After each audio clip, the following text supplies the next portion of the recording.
بلش يضربني ضرب يعني وبرة على كل جسمي طبعا بالعصاية الخضراء. نظام الأسد مبدع بالإرهاب، فنان بالإرهاب، ما ممكن تحزر عليه كيف ممكن إنه يفعل. We don't kill our people. Nobody kill, no government in the world kill its people. En juillet 2000, Bachar al-Assad est élu président de la République arabe de Syrie avec 97% des voix. Si à l'époque, les Syriens espèrent que l'élection du plus jeune président de l'histoire du pays sera synonyme de modernité et de liberté, ils sont très loin d'imaginer l'ampleur de la violence du régime de celui qu'on finira par surnommer le boucher de Damas.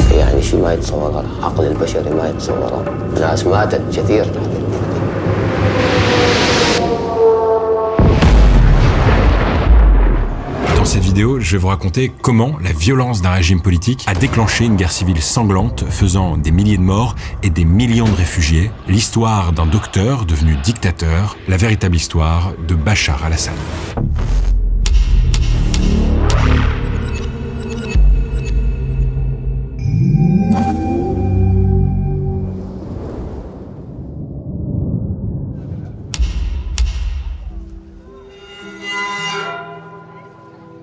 Commence le 11 septembre 1965 à Damas, qui est la capitale de la Syrie. Anissa Marlouf et Hafez el-Assad accueillent un nouvel enfant dans la famille. Le troisième du couple, le petit garçon, s'appellera Bachar. Et Bachar, en arabe, ça veut dire le porteur de bonnes nouvelles. Et sa mère, Anissa, c'est une ancienne institutrice qui s'occupe désormais du foyer. Quant à son père, Hafez el-Assad, c'est un haut gradé de l'armée syrienne. À 35 ans, ce militaire moustache est depuis longtemps membre du parti Baas, qui est le parti au pouvoir en Syrie depuis 1963. Le Baas, à la base, c'est un parti politique qui milite pour la formation d'une seule nation arabe, unie par la langue, la culture et une forme de laïcité. Cette implication en politique, couplée à sa formation militaire, a donc déjà permis à Hafez al-Assad de devenir l'un des personnages les plus influents de la Syrie. Ouais, le père du jeune Bachar, c'était pas n'importe qui, et au départ, pourtant, c'était pas gagné, parce que non seulement il vient d'une famille pauvre, mais en plus, Hafez al-Assad n'adhère pas au courant de l'islam qui est majoritaire dans le pays. Pour ceux qui ne savent pas encore, l'islam, c'est une religion qui est divisée en deux branches principales. Il y a d'un côté les sunnites, qui sont majoritaires en Syrie et dans le reste du monde, et de l'autre côté, il y a les chiites, qui sont majoritaires en Irak, en Iran et en Azerbaïdjan. À côté de ça, il y a d'autres courants qui sont proches de ces deux branches, et c'est le cas de l'alaouisme qui est proche du chiisme, et Hafez al-Assad, c'est donc un alaouite. À ce stade, vous dites peut-être pourquoi est-ce qu'il part dans tous ces détails, mais vous allez voir, ça va être capital dans notre histoire. Si les différences de croyances entre les sunnites et les chiites ont déjà été instrumentalisées pour justifier de nombreux conflits dans le monde, pour les alaouites, c'est parfois encore plus compliqué. En fait, ce qu'il faut savoir, c'est qu'ils représentent que 10% de la population syrienne. Et donc, en tant que minorité religieuse, ils sont plus souvent discriminés que les autres. Mais retournons à notre histoire. En 1964, Hafez al-Assad prend la tête de l'armée de l'air syrienne. Un poste élevé et très convoité qu'il n'a pourtant pas l'intention de garder trop longtemps. En effet, alors que Bachar n'a qu'un an, son père, Hafez, va se servir de sa position dans l'armée pour faire tomber les fondateurs historiques du parti Baas. Le 23 février 1966, avec le militaire alaouite Salah Jedid, Hafez al-Assad s'empare du pouvoir. Jedid devient secrétaire général adjoint du parti. Hafez, lui, prend le poste de ministre de la Défense. Et pour ça, el-Assad ne va pas hésiter à faire, à son tour, un coup d'État. On est le 13 novembre 1970 et le père Assad utilise l'armée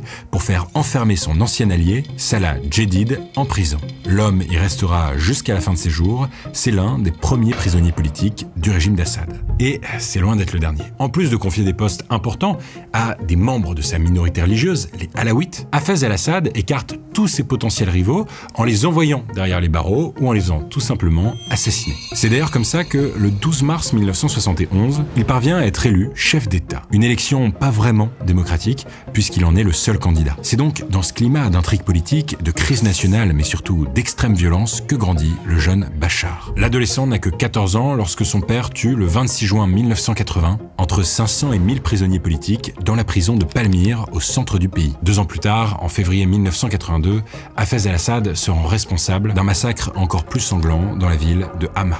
Après 2 jours de bombardements et d'affrontements, nous avons essayé de regarder à travers les trous dans les murs et les portes pour voir ce qu'il se passait dehors. La plupart des maisons et bâtiments de la rue en face de notre maison étaient détruits, ou un obus ou un missile leur était tombé dessus. Le 4e jour du massacre, les forces du régime ont assiégé le quartier où j'habitais, le quartier Janoub al-Malab, puis l'ont pris d'assaut et ont tué les hommes, les enfants et les plus âgés devant leur maison. Les forces du régime ont tué des milliers de civils en seulement 8 heures. En quittant la maison, le lendemain, on a vu les corps partout dans la rue. En tout, entre 10 000 et 40 000 personnes seront massacrées à Hama en moins d'1 mois. Un bain de sang décidé par Hafez al-Assad pour réagir aux tentatives répétées des frères musulmans de le faire tomber. 2 ans plus tôt, ils ont même essayé de le faire assassiner. Pour ceux qui ne le savent pas encore, les frères musulmans, c'est une organisation sunnite qui voit d'un très mauvais œil la place croissante que prennent les Alaouites au sommet de l'État. Car oui, je vous le disais plus tôt dans la vidéo, mais sous le régime d'Hafez al-Assad, presque tous les postes importants sont occupés par des Alaouites. Et ça, le père al-Assad, il veut pas que ça change. Non, lui ce qu'il veut, c'est plutôt que les martyrs d'Hama servent d'exemple pour tous ceux qui oseraient s'opposer à lui. Hafez en est convaincu pour qu'un pays garde en stabilité, ça implique parfois qu'il y ait des morts. Bachar al-Assad est encore jeune, mais il observe et retient la leçon de son père, sans que ça lui donne pour autant envie de se lancer en politique. Car contrairement à son frère aîné, Bassel, qui est militaire, Bachar n'a pas l'air d'avoir envie de prendre la suite de son père. Bassel est d'ailleurs l'héritier attendu du régime, et Hafez al-Assad prépare déjà la transition en se faisant surnommer Abou Bassel, ce qui veut dire le père de Bassel. De son côté, Bachar veut plutôt devenir médecin, ophtalmologue précisément, parce que c'est lui qui le dit, il y a très peu de sang. C'est comme ça qu'après avoir été diplômé en ophtalmologie de l'université de Damas en 1988, il part pour Londres en 1992 pour se perfectionner au Western Eye Hospital, puis au St. Mary's Hospital. Au revoir la belle vie dans le quartier chic de Malki à Damas, et bonjour un petit appartement au sud de Hyde Park, dans lequel il n'est en fait pas si souvent. Car le docteur Bachar, comme le surnomment ses patients, travaille beaucoup. Chaque semaine, il travaille aux urgences, assiste à des cours et à des conférences. Il passe aussi beaucoup de temps à se renseigner sur les nouvelles technologies, sur Internet et à découvrir la musique locale. Dr Bachar est fan d'Electric Light Orchestra et de Phil Collins. C'est aussi à Londres qu'il revoit Asma Al-Akras, une jeune Syro-Britannique qu'il avait rencontrée en Syrie lorsqu'il était enfant. Leurs familles sont proches, mais ils n'ont pourtant pas grand-chose en commun. Asma n'a pas grandi en Syrie, mais à Londres, et elle ne travaille pas à l'hôpital, mais pour la banque d'affaires JP Morgan. Et surtout, elle n'est pas alaouite, elle est sunnite. Mais enfin, ça n'empêchera pas al-Assad de tomber complètement sous son charme, mais cette période heureuse entre médecine et amour ne va pas durer. 18 mois plus tard, Bachar al-Assad doit soudainement quitter sa vie pacifique de Londres. On est le 21 janvier 1994. Et alors que le jeune docteur vaque à ses occupations londoniennes, son frère aîné, Bassel, roule en direction de l'aéroport de Damas. La route est brumeuse et à 130 km/h, sa voiture va vite. Elle rate la sortie de l'aéroport et fonce droit sur une barrière. L'héritier programmé de la dynastie des Assad, le frère aîné de Bachar, vient de mourir. Quand son père Hafez apprend la nouvelle, il est anéanti, d'autant que son propre état de santé se dégrade. Hafez le sait, il doit penser à la suite, et vite. El-Assad se résout alors en urgence à faire rentrer son second fils Bachar en Syrie. Car l'héritier du régime Assad, finalement, ce sera lui.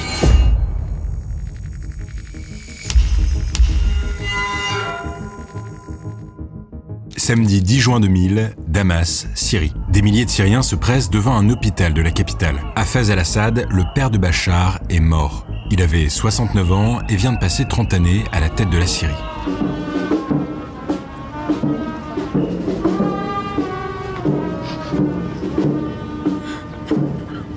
Ce qu'on voit là sur cette vidéo avec cette jeune femme qui éclate en sanglots, ça peut nous paraître fou quand on sait les atrocités dont est responsable Hafez al-Assad. Mais il faut bien se rendre compte que le dictateur a depuis des années mis en place un véritable culte de la personnalité, et quand les Syriens ne pleurent pas pour de vrai, ils font semblant. Selon les médias de l'époque, de nombreux deuils auraient été mis en scène. De son côté, son fils, Bachar, pleure son père certes, mais il se prépare surtout à prendre le pouvoir. Ça fait maintenant 6 ans que son frère est mort et il n'a pas chômé. Non seulement il a été coaché à l'exercice du pouvoir par son père, mais il a aussi eu droit à une formation militaire accélérée. En seulement 3 ans, il est passé de capitaine au prestigieux grade de colonel. Sans compter que son père l'a aussi mis à la tête d'une campagne anticorruption très populaire. L'occasion pour Bachar al-Assad de gagner des points auprès de la population tout en faisant un peu de ménage dans la vieille garde. Et puis, depuis la fin des années 90, Hafez al-Assad a également fait placarder des affiches de propagande mettant en scène son fils dans tout le pays. Bachar y est qualifié d'espoir. Bref, tout est prêt pour que le second fils Assad s'empare du pouvoir, ou presque. Le Parlement doit encore abaisser l'âge légal pour être élu président à 34 ans, l'âge de Bachar. Le ministre de la Défense doit le promouvoir, général et commandant en chef des armées. Le Baas, le parti de son père, doit en faire son candidat. Et surtout, le peuple syrien doit voter. Mais bon, comme c'est le seul candidat, ça, ce n'est qu'une formalité. Vous allez voter pour lui? Oui. Qui l'autre? Le 10 juillet 2000, sans surprise, Bachar al-Assad est élu président de la Syrie avec 97% des voix. Quelques voix, bien sûr, s'élèvent pour dénoncer un régime qui se transforme en république héréditaire, dans laquelle le pouvoir se passe de père en fils, mais encore traumatisé par la sanglante répression de Hama, la population ne se révolte pas. Au contraire même, Bachar al-Assad est acclamé par la foule.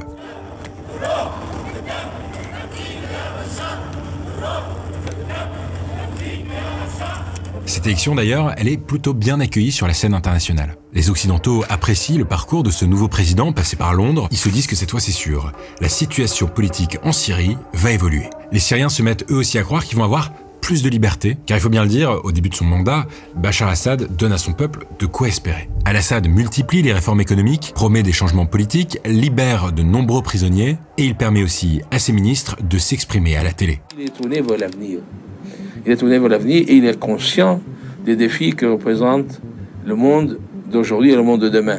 La censure semble disparaître. Dans les grandes villes, le régime de Bachar al-Assad laisse ses citoyens organiser des forums politiques. On y parle de démocratie, de société civile, ou même simplement de limiter le contrôle du parti Baas, le parti unique en Syrie auquel appartient Assad. La presse, elle aussi, grignote un espace de liberté. Le 26 septembre 2000, 99 opposants syriens publient la déclaration des 99, dans laquelle ils réclament notamment la mise en place d'un état de droit. Et en 2001, ils remettent ça avec la déclaration des 1000. Des publications qui n'ont en apparence pas l'air de trop gêner Bachar. Non, à la place, on le voit plutôt super détendu au volant de sa voiture, ou encore dînant en tête-à-tête avec son amour de jeunesse qu'il vient d'épouser, Asma al-Akras, devenue Asma al-Assad. Et avec ses airs de Lady Di, la Syro-Britannique renforce l'image de dictateur bienveillant de son mari. Cette période d'ouverture relative, c'est ce qu'on va appeler le printemps de Damas. Et si pendant un an, Bachar al-Assad a été tolérant, vous allez voir, ça ne va pas durer. Le 4 décembre 2001, dans un hôpital de la capitale syrienne, Asma donne naissance au premier enfant du couple. Il s'appellera Hafez, comme le père de Bachar, car l'apprenti dictateur n'a jamais oublié de qui il était l'héritier. Depuis le début de son mandat, il est expert dans l'art du double jeu. S'il a libéré de nombreux prisonniers politiques, les arrestations n'ont en vérité jamais cessé. Pour comprendre ce truc-là, il faut que je revienne un peu en arrière. Le 1er septembre 2001, 13 mois après la prise de pouvoir de Bachar al-Assad, il fait arrêter le militant pro-démocratie Riyad Turk, surnommé le Mandela syrien en référence à l'ancien président sud-africain Nelson Mandela. Le type avait déjà passé 18 ans en prison sous Assad père. Le 6 septembre, c'est au tour du parlementaire Riyad Seif d'y passer. Et le 8 septembre, à celui du médecin et militant des droits de l'homme, Kamal Labouani. En tout, en un mois, ce sont 10 militants pour la démocratie qui seront arrêtés. Ils sont accusés d'avoir, je cite, porter atteinte à la Constitution, inciter à la sédition armée et aux dissensions confessionnelles, saper le sentiment patriotique et propager de fausses nouvelles. Tous finissent emprisonnés. Quant aux réformes que Bachar al-Assad a annoncées, elles se révèlent assez décevantes. Banque, assurance, import-export, télécommunications, les réformes économiques ont toutes été faites dans des secteurs stratégiques, ce qui avantage les affaires de la famille Assad.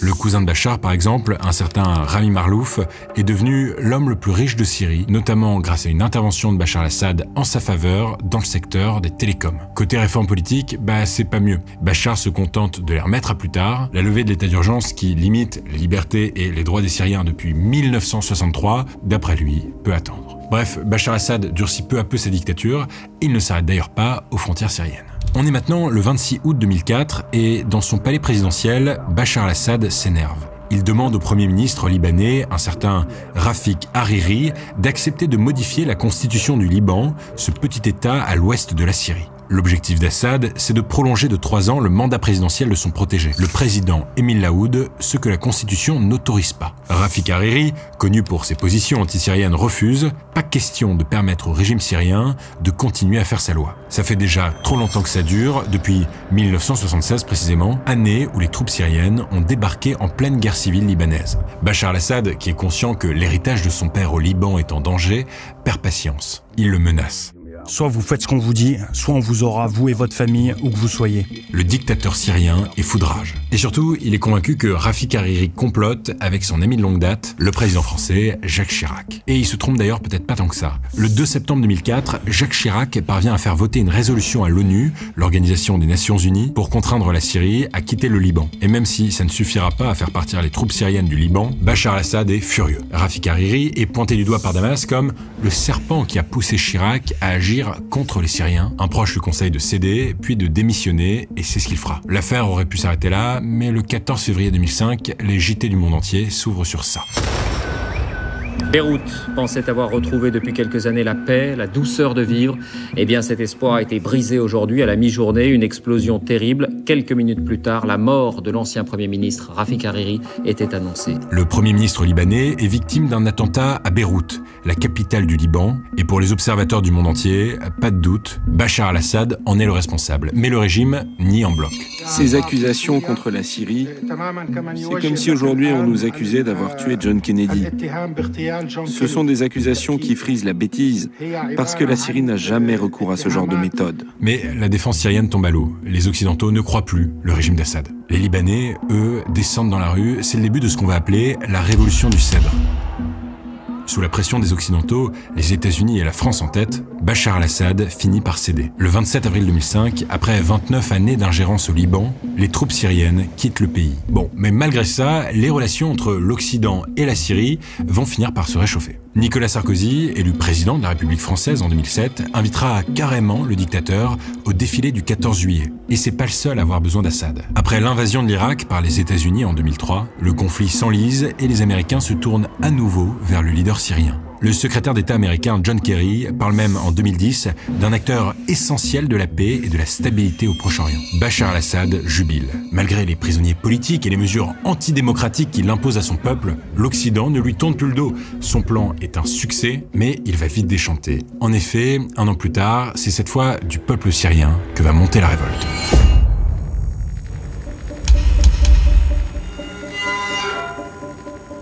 Au début des années 2010, une partie du Moyen-Orient et du Maghreb s'embrase.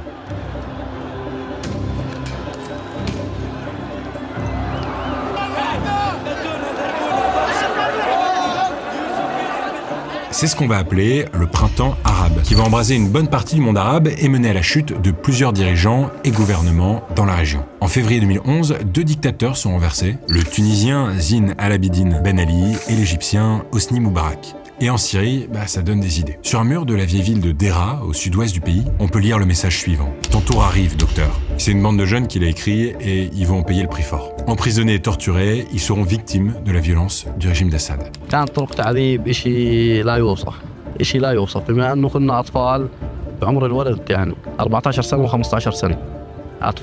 Dans son palais présidentiel, Bachar al-Assad s'inquiète. Ses conseillers sont pourtant formels, la vague insurrectionnelle qui a enflammé une grande partie du Moyen-Orient ne devrait pas s'étendre jusqu'en Syrie. D'après eux, elle ne frappe que les leaders vieillissants, et Bachar, lui, c'est un leader moderne, jeune et ouvert. En tout cas, c'est comme ça qu'il se voit. Et c'est en partie pour ça qu'il n'anticipe pas la colère des habitants de Dera.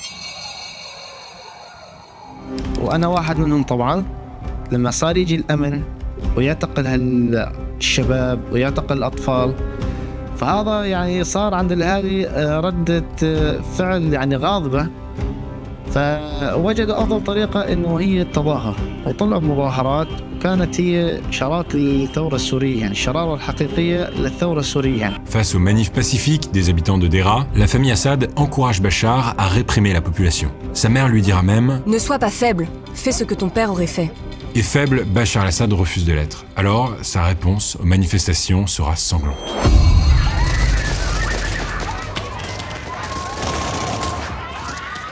À Dera, on n'entend plus que des cris et des coups de feu. Les soldats du régime n'hésitent pas à tirer sur les manifestants. Les morts s'accumulent. Mais malgré la violence de la répression du régime Assad, la colère des habitants de Dera ne faiblit pas. Au contraire, elle se propage. Banias, Latakié, banlieue de Damas, Homs, Hama, Rastan, Talbissé, les manifestants réclament la fin de l'état d'urgence en vigueur depuis 1963, davantage de liberté et la libération de prisonniers. Bachar al-Assad ne le sait pas encore, mais ces manifestations marquent le début d'une guerre civile qui va durer plus de 13 ans. Le dictateur syrien va pourtant tout faire pour tenter de l'écourter. Torture, détention, exécution. Rien qu'à la prison de Sednaya, la plus importante du pays, on compte chaque semaine des dizaines de morts. Parmi eux, Mazen al-Hamada, un militant syrien pour les droits de l'homme.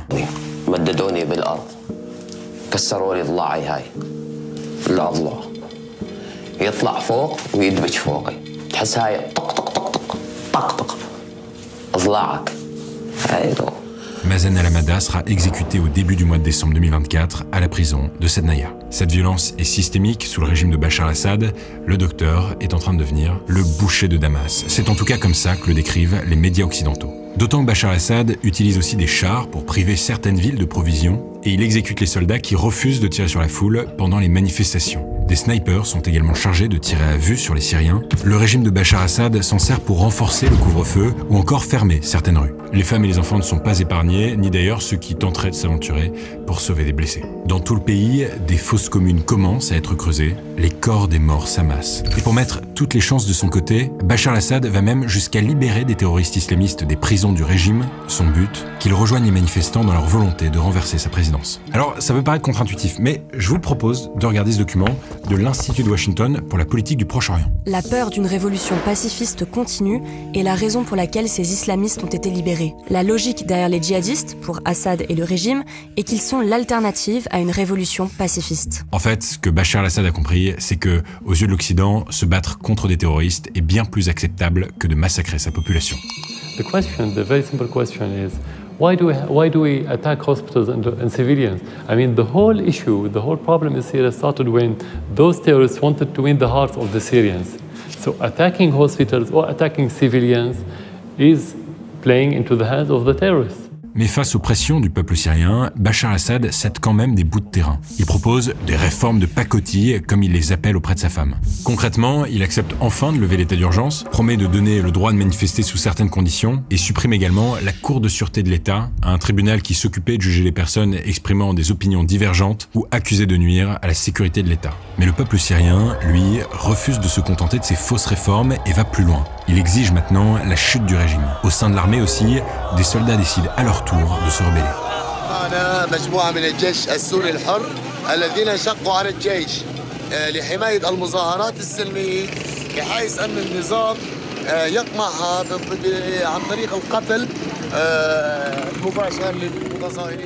En juillet 2011, ces soldats déserteurs créent l'ASL, l'armée syrienne libre, une force armée nationaliste qui a pour objectif de renverser le gouvernement d'Assad. C'est le début de la guerre civile. Au début du conflit, l'armée syrienne libre, l'ASL, est la principale force armée opposée au régime. Elle se caractérise par son nationalisme et son objectif démocratique. Mais à l'intérieur de cette ASL, on trouve aussi des groupes islamistes, voire carrément salafistes. Les salafistes, en gros, c'est un mouvement politique militant de l'islam sunnite. Ils défendent un islam radical, prétendant le pratiquer comme à l'époque du prophète Mohammed. Ces groupes islamistes et salafistes reçoivent de l'argent des monarchies du Golfe, de la Turquie, et ils gagnent vite en importance au sein de l'armée syrienne libre. De leur côté, les Occidentaux décident aussi de soutenir l'ASL, en tout cas ces groupes les plus modérés. Car même à des milliers de kilomètres, ça devient compliqué d'ignorer les mensonges et les massacres du régime de Bachar al-Assad. We don't kill our people. Nobody kill, no government in the world kill its people unless it's led by a crazy person. For me as president, I became president because of the public support.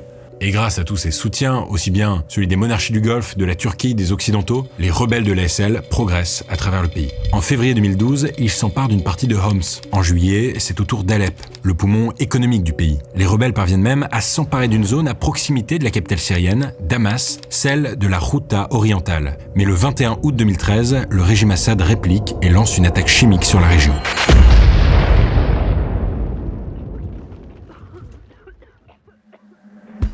وحوالي الساعة 2:30 بالليل حسينا على ضرب صوت ضرب انفجار قوي يعني كبير فمثل عادي افتكرنا انه نحن عايشين بجو حرب يعني انه قذايف او شيء نزل علينا فلازم نتحصن يعني نتخبى يعني فسمعنا صوت عالم كثير عم تقول انه في ضربة كيماوي لازم تطلع العالم. Au moins 1400 personnes sont tuées, dont beaucoup d'enfants. Du côté des Occidentaux, s'ils savent bien que c'est pas la première fois que Bachar al-Assad utilise des armes chimiques contre sa population, cette fois-ci, c'est la fois de trop. That's a red line for us, and that there would be enormous consequences if we start seeing movement on the chemical weapons front, or the use of chemical weapons. That would change my calculations.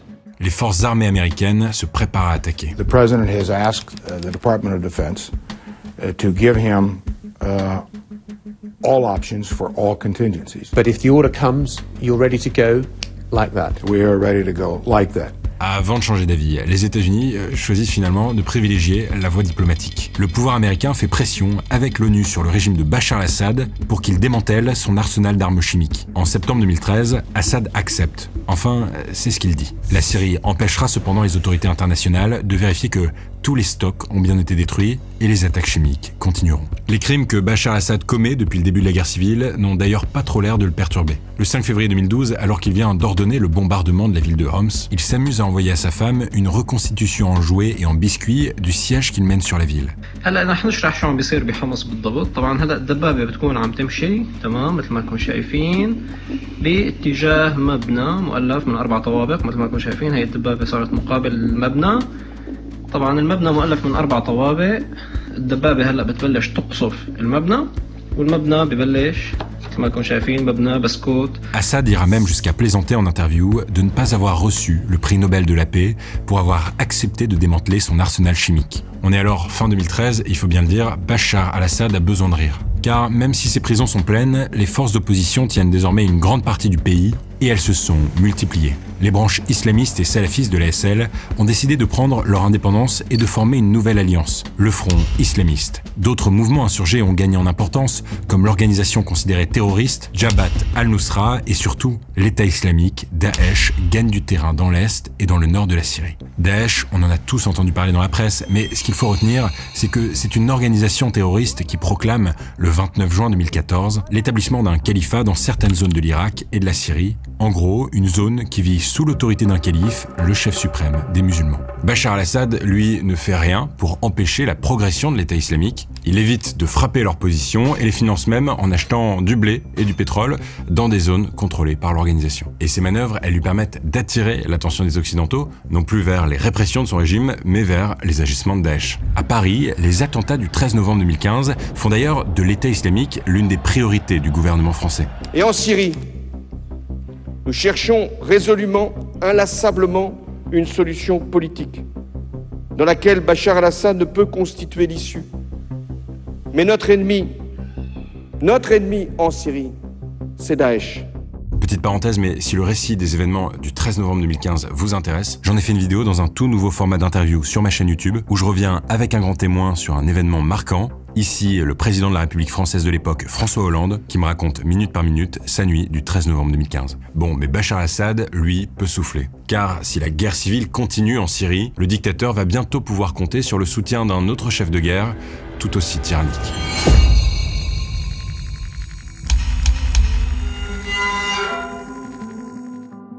On est en juillet 2017, en Crimée, un territoire ukrainien annexé par la Russie depuis 2014. Alors que les citoyens syriens vivent dans la peur, les 3 enfants de Bachar al-Assad, qui ont alors 13, 14 et 16 ans, se détendent à Artek, un camp de vacances russe. Plage privée, terrain de foot, cours de dessin et de sciences, les activités vont bon train et les enfants peuvent enfin mettre en pratique leurs leçons de russe. Car il faut le dire, Bachar al-Assad et Vladimir Poutine, le président de la Fédération de Russie, se sont beaucoup rapprochés ces dernières années. Depuis septembre 2015, le maître du Kremlin ne se contente plus d'utiliser son veto au Conseil de sécurité de l'ONU pour protéger Assad d'interventions extérieures. Poutine l'aide aussi à reconquérir la Syrie. Grâce à son soutien militaire, Bachar al-Assad a déjà récupéré de larges portions de territoire. En 2016, le régime syrien et les forces de Poutine reconquièrent même Alep, la 2e plus grosse ville de Syrie. Pour Bachar al-Assad, c'est une immense victoire. Mais les 2 chefs de guerre ne comptent pas s'arrêter là. Avec l'aide des autres alliés du régime syrien, comme le Hezbollah libanais ou encore le pouvoir iranien, ils parviennent à récupérer les 2/3 du territoire, dont la ville clé de Deraa, au sud du pays. Des colonnes de fumée noire s'élèvent au-dessus de quartiers rebelles de Deraa,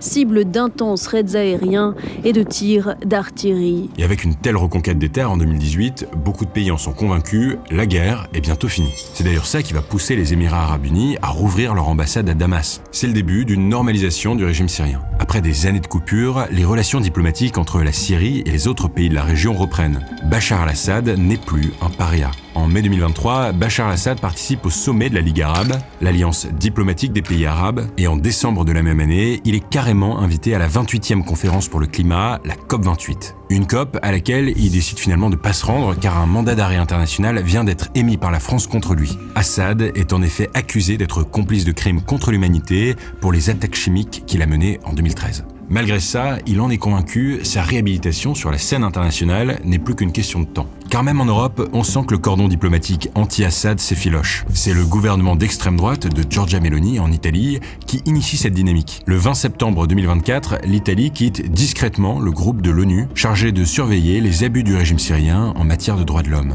L'objectif est clair, se rapprocher de Bachar al-Assad pour mieux gérer l'afflux de réfugiés syriens en Italie. Et en fait, plusieurs pays européens vont suivre cette tendance. Autriche, Croatie, Chypre, Grèce ou encore République tchèque, tous souhaitent rouvrir leur dialogue avec Damas. Mais pour le régime syrien, le coût de cette normalisation est élevé. Déjà, il y a le bilan de la guerre. 300 000 à 500 000 morts, 1,5 million d'invalides, 6 millions de réfugiés hors de Syrie et 6 millions de déplacés à l'intérieur du pays. Mais ça n'a pas l'air de trop travailler Bachar al-Assad.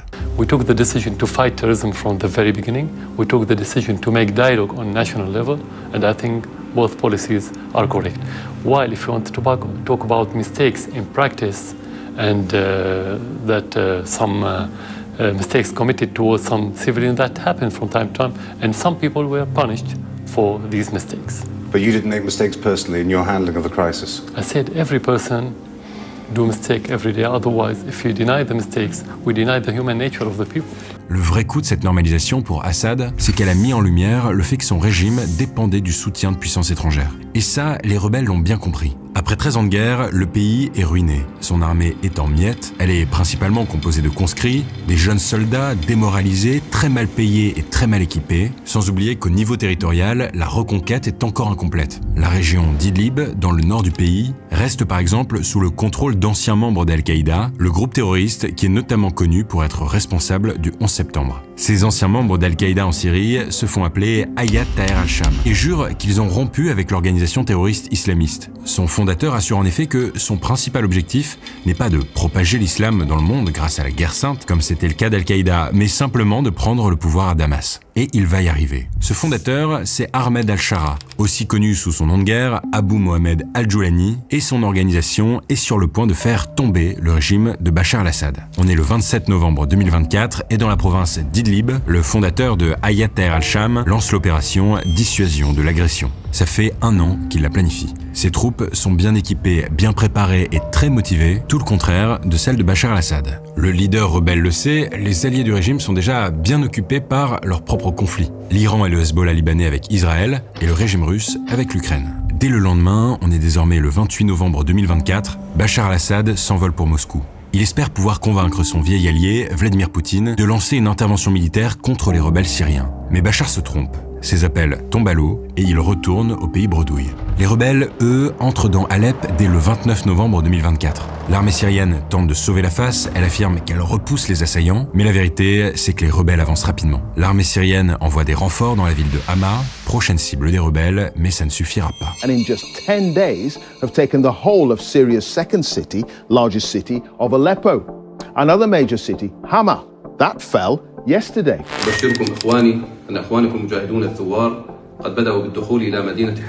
Le 7 décembre 2024, les rebelles de Hayat Tahrir al-Sham ajoutent encore une ville à leur palmarès, Homs, la 3e plus grande ville de Syrie, tombe entre leurs mains. Située à seulement 160 km de Damas, le dernier verrou stratégique qui protégeait la capitale saute.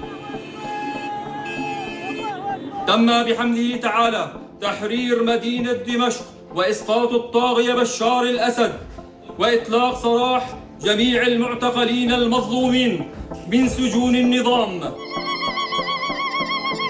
Le 8 décembre, les rebelles entrent dans Damas. La statue de Hafez al-Assad est déboulonnée. Bachar, lui, a déjà pris la fuite, direction la Russie, où sa femme et ses enfants l'attendent déjà. Il n'a prévenu personne de son départ, pas ses conseillers les plus proches, pas même son frère Maher, qui prétendait défendre Damas. Quand il apprend que Bachar s'est fait la malle, il prend à son tour la fuite en hélicoptère. Finalement, les enfants de Dera avaient raison. 13 ans après avoir écrit « Ton tour arrive, docteur » sur le mur de la ville, le tour de Bachar al-Assad est bienvenu, après un quart de siècle de répression et de violence, mais la guerre n'est pas pour autant terminée. Sur la côte syrienne et dans les montagnes de Latakia, les affrontements continuent entre les fidèles du régime et les rebelles. Du 6 au 10 mars 2025, des combats ultra-violents éclatent. Des soldats tombent, des maisons brûlent, des habitants se cachent, d'autres tentent de fuir. Depuis le début de l'attaque, Ahmed al-Shara, le leader de l'offensive rebelle, qui est devenu du coup le nouveau dirigeant syrien par intérim, appelle au calme et à protéger la population.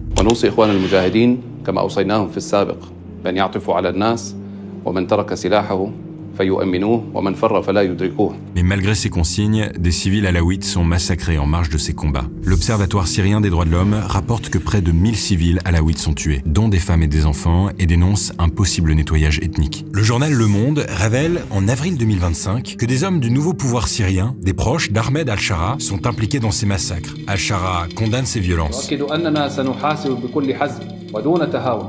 كل من تورط في دماء المدنيين أو أساء إلى أهلنا ومن تجاوز صلاحيات الدولة أو استغل السلطة لتحقيق مأربه الخاص.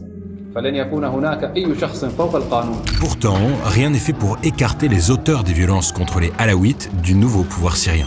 Si la plupart de ces Alaouites n'avaient absolument rien à voir avec le régime de Bachar al-Assad, ils paient le prix d'appartenir à la même minorité religieuse que lui. En fait, ces meurtres nous rappellent que les tensions qui existent entre les sunnites, qui sont majoritaires en Syrie, et les Alaouites, qui ont toujours été favorisés, c'est vrai, par le régime de Bachar al-Assad, sont loin d'avoir disparu avec celui qui les a alimentés ces 24 dernières années. Bachar al-Assad, lui, est toujours exilé en Russie. On raconte qu'il aurait posé ses valises dans l'une des nombreuses propriétés de luxe que sa famille aurait achetées en Russie, quand d'autres sources laissent penser qu'il s'est installé dans une villa du pouvoir russe. Et ce communiqué, qu'il a publié une semaine après sa fuite, ne nous en apprend pas plus. Dedans, Bachar al-Assad assure qu'il n'a jamais recherché cette position pour un gain personnel, qu'il se considérait comme le gardien d'un projet national, et il en profite carrément pour affirmer que son régime était soutenu par le peuple syrien. Des rumeurs sur un potentiel divorce avec Asma existent aussi, bien qu'elles aient été démenties par le Kremlin. Et je ne parle même pas de sa relation avec Vladimir Poutine, qui considère désormais Bachar al-Assad comme un allié bien encombrant. Alors voilà, cette histoire se termine comme ça pour le moment,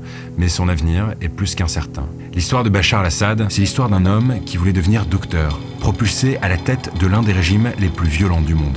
L'histoire d'un président qui aurait été synonyme d'espoir pour les Syriens avant de devenir leur bourreau. C'est l'histoire d'un dictateur prêt à tout pour garder le pouvoir au prix de la vie de centaines de milliers de ses propres citoyens. L'histoire d'un homme accusé de crimes contre l'humanité qui a fini par tomber. C'était l'histoire de Bachar al-Assad.